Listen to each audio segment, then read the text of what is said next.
every application need to be connected to database. So let's first create the database and then we will see how we can actually connect it. So I will open SQL Pro and here I will create a new database called Laravel for Beginner. Hit add and now we have the database. But how we can connect this database with our Laravel application? Generally in the core PHP we write some of the codes of MySQL, but this is Laravel. This provides you a cool way of connecting to the database. So let me introduce you with the new file called .env file. It's an environmental file and this file includes all the things related to your application and some of the things which are related to other services you are going to use. Like if you are going to use Pusher, you need to give the app ID, secret, key, all these things. Likewise, Amazon Web Service and then some mail related credentials. But also you can provide database connection on this file.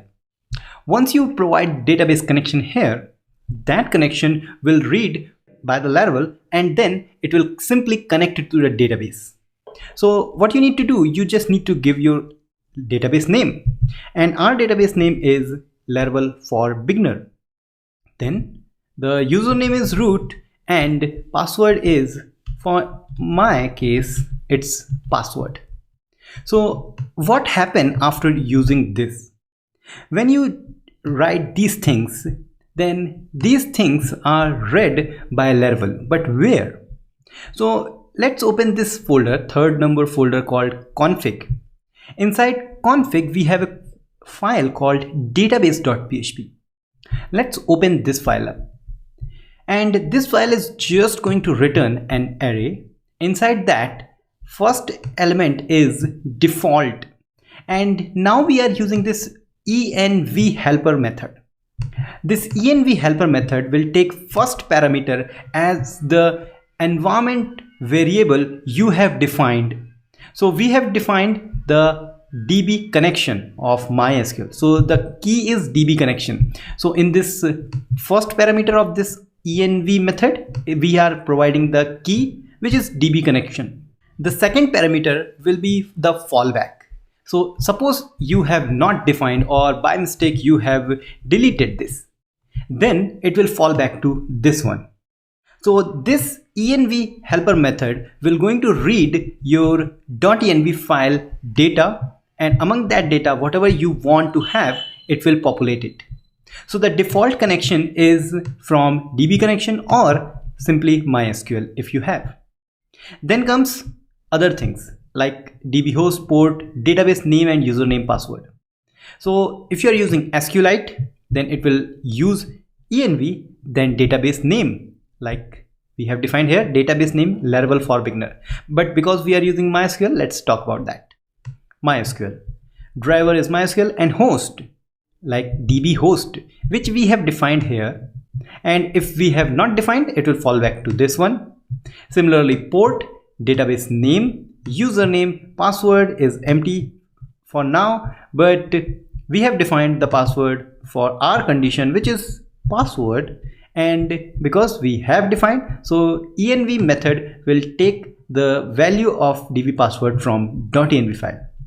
Similarly, these other things are also can be read from .env file. So in that way, by providing the details on .env file, we are giving information to this database file, and this database file is read by Laravel and then it will simply connect, automatically actually connect to your database.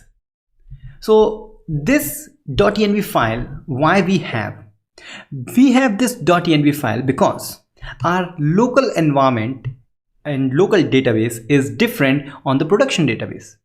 This .env file is actually git ignored. You can see we have .env file inside git ignore file. This means whenever you are pushing it to GitHub or you are sharing your repository, this .env file is not going to pushed, not going to shared. This means your local settings or your local environment settings is going to be totally different with your production environment variables. And this is super useful because somewhat on production we are not going to use Mailtrap. In Laravel, we can use Mailtrap to check our mailing service. It's not going to actually send mail, it just trap the mail on the Mailtrap website. So these things are good, and in the production we are going to really use a service of mailing. Similarly, if you are having a Stripe connection or payment connection, the test key is for local development, but the real live key is for your production. So how you can differentiate? Suppose you are using same database connection directly here, then on your production, then you need to go there and change this name for that production, and then again you need to change on local. That's not the case with Laravel. It is very useful file, .env file, providing the connection to the database. But how we can check that this connection is already made, and how we can verify it? To verify that, we need to have the tables here, and we need to do something that will save some of the data on the database and retrieving the data from the database. These things can be done again easily with Laravel, but we will talk about them in next episode.